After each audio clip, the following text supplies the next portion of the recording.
Digital storytelling is a big buzzword right now. Brands, both big and small, are embracing these two massive trends of online messaging and video content, creating digital storytelling. And as a result, several things are happening. One, we're getting a lot more visual content, which is great. But two, we're getting a lot more visual content, which means those videos are more likely to get lost in the noise. Essentially, the old adage is no longer true. Content isn't king.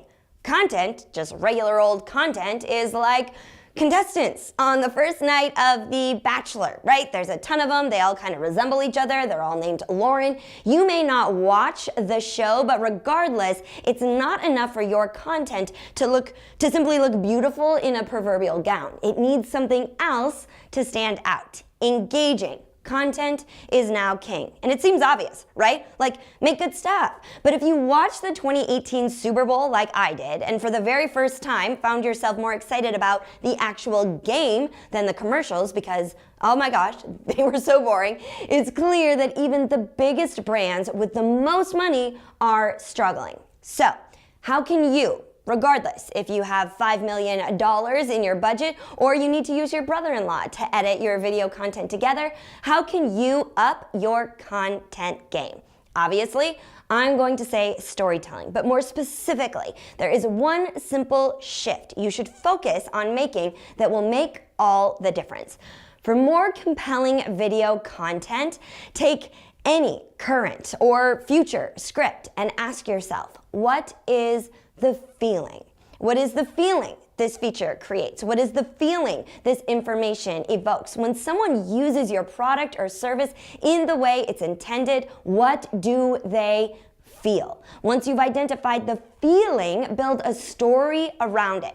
As an example, I've embedded a video on this blog post that nailed the concept. Apple. Now, when they released a holiday video several years ago about the iPhone, they could have, and they've done it many times before, focused on the features or the price of the iPhone. Instead, in this particular video clip, they told the story of what those features could feel like when used in real life. Now, I am not an overly emotional person, but I can't even watch this video without tearing up. Now, a few side notes. Notice in the video how Apple focused on one family, one story, all the way through. Do that. Cramming a bunch of sound bites or a montage isn't going to set your content apart.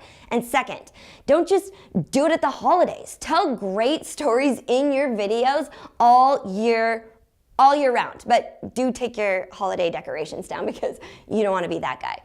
All right, digital is the best thing that ever happened to storytelling, freeing it from the campfire doldrums. However, storytelling is its own brand of hero for the oversaturated digital age where content alone has been dethroned. Create content that stands out. Focus on the feelings you promise, not the features, and tell that story. Thanks as always for tuning in. Send this to any content friends in need, and I'll be back with more stories soon.